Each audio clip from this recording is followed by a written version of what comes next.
to more right here on Herbally Yours. We are here on WHPC 90.3. Thanks for joining us today with our guest, Dr. Judith Orloff, medical doctor, New York Times bestselling author of Emotional Freedom, and on the book we're discussing with her today, The Empath's Survival Guide. Welcome back, Dr. Orloff. I'm surprised that you indicate that 1 out of 5 people has been shown by research to be someone who would be considered highly sensitive.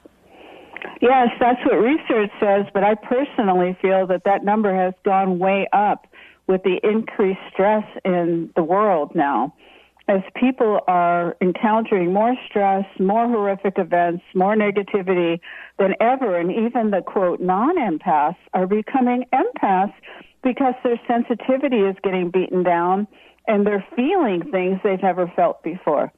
And so as I'm traveling on my book tour, I'm seeing that more and more people are experiencing compassion fatigue or don't know how to keep up with what's going on in the world and may feel helpless or beaten down, and they're feeling more sensitive and open to absorbing the stress. So I think that percentage is even higher now.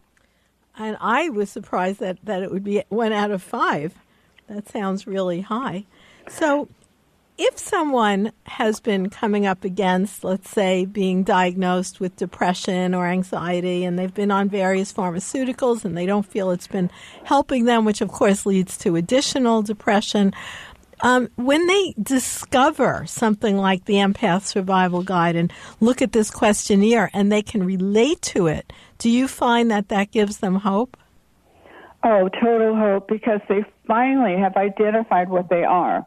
And they finally can have tools to deal with it rather than be mistreated and misdiagnosed and not being given the correct tools. Because once you decide what you are, and if you're an empath, I'm an empath, I have 7,000 empaths in my Facebook support group, and there are many, many empaths around. You need to find a kindred community of people who can support you. And so I'm really encouraging people to form local empath support groups around the country, and the format for that is in the book, so that they don't feel alone, because empaths often feel ashamed of their sensitivities or what they can pick up, and they need to become proud of this. Well, one of the things is that you do list different ways that people can experience this kind of sensitivity or empathic intelligence, shall we say, and you even list communicating with plants. And that's so interesting because I lecture a lot on herbal medicine, and in every audience, most people will actually admit that they feel like they talk to plants on some level, and yet so much research is showing that actually you are. Absolutely. There's a kind of empath called an intuitive empath. And one of the types of intuitive empaths, people with enhanced intuition, are plant empaths. And they have green thumbs. They have a special communion with plants. They can hear plants talking to them and feel at home. When they get upset, they go to the forest and they hug the trees and they spend time with, all the greenery. And that's what replenishes them. And so plant empaths need to know who they are, and they often become herbalists, or work in landscape design or something where they could be around plants. Yes, they feel most at home with plants and herbs. And so it's a beautiful example of how the gift manifests itself. Now, you talk about different therapeutic actions that people can learn to use. And, of course, all of these things can be used by anyone. You don't have to pass the test of saying, oh, yes, I am a sensitive or I am an empath. Like you talk about grounding, and I've heard a lot about grounding lately. How do you define grounding and earthing? Well, grounding is a way of bringing yourself back to center so that you're not frustrated and anxious and your energy going in all kinds of directions. It's about bringing your energy and focus and attention back to your center, which to me is the heart, the center for unconditional love, to bring everything back there by breathing, through meditating, and feeling that center. But earthing is a grounding and centering technique, which I love. Earthing is when you put your bare feet on the earth and you feel a communion with the earth and exchange electrons with the earth and feel that sense of wholeness and solidity that comes into your body simply by virtue of contacting the earth or putting your body against the earth and just feeling from head to toe that beautiful connection. Because one thing empaths know is that their bodies are intimately connected to the earth. And when the earth suffers, our bodies can take on, much of that suffering. And earth empaths know that, ones that are just super connected to the earth. You can feel the suffering. I have patients who earthquakes before they happen, or if there's a terrible oil spill, they feel a sickness. So there's a communion between the earth and empaths that's just indisputable. Well, I want to remind you, listeners, that you're listening to Herbally Yours on the voice of Nassau Community College, 90.3 WHPC. I'm Ellen Kamai, the natural nurse, and my guest today is Dr. Judith Orloff, MD, author of the Empath Survival Guide. Now, what about in relationships with others? I know you talk about the fact of almost like a fatal attraction between empaths and strong personalities such as narcissists. Yes, there's a chapter on empaths and love, and also empaths and energy vampires such as narcissists and others.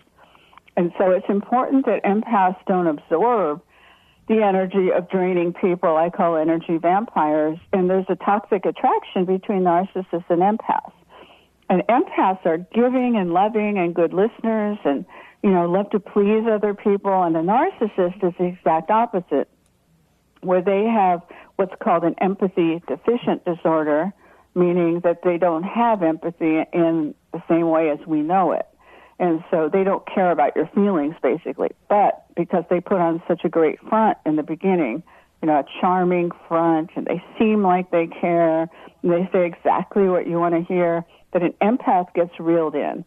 And so I warn all my empath patients, just run in the opposite direction of a narcissist. And you happen to have one in your life, your boss, your mother, or your father, coworker that you can't leave, then you have to really lower your expectations and realize who you're dealing with, and don't pour out your heart to them, and just always frame things in terms of how it will serve them. That's the only way that you're going to get results, let's say, in a work environment. So you're saying, you need to be protective but flexible. Well, you have to be protective in that you don't want to get involved with narcissists, but real life, it's different than that, because you might be working in a job that you can't leave, and your boss is a narcissist. So you've got to shift your attitude about that boss and realize that the narcissist is a crippled person when it comes to their heart and their capacity for empathy. And for empaths make the mistake of thinking everyone is like them. And that's so not true. Narcissists are the exact opposite of them. And they can't expect them to respond with the same empathy as an empath would have. And that's a hard leap for a lot of empaths, because they want to think that love will cure everything. And it just doesn't in this case. So it's a hard fact for empaths to accept. But go right to that chapter. If you're involved with a narcissist and you're suffering on that level, go right to that chapter and learn to diagnose narcissists right away so you know who you're dealing with. And then, apply certain techniques with them. You also have great information in here about the empathic eater, who very often tends to be an overeater, and wonderful rules to reverse that. Right. There's a chapter in the book on empaths and addictions, and one of the addictions is food addiction.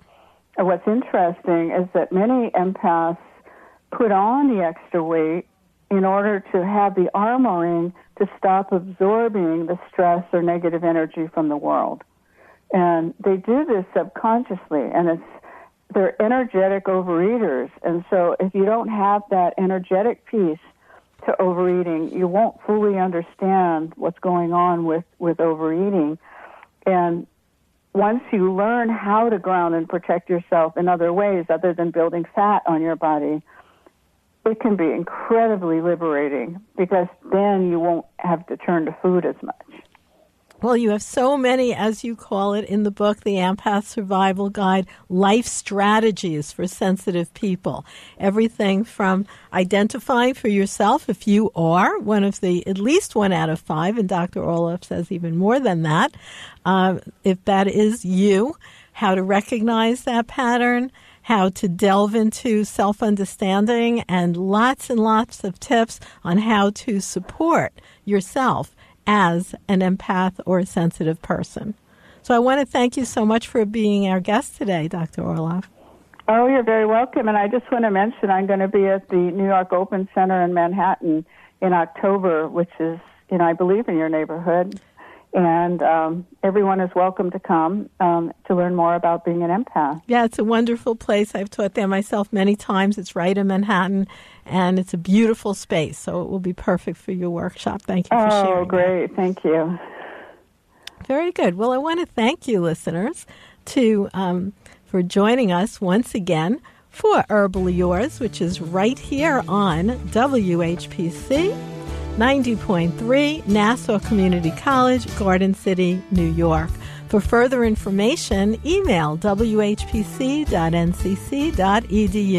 This is your host, Ellen Kamai at naturalnurse.com, inviting you to join us again next week for another edition of Herbal Yours. Until then, stay healthy.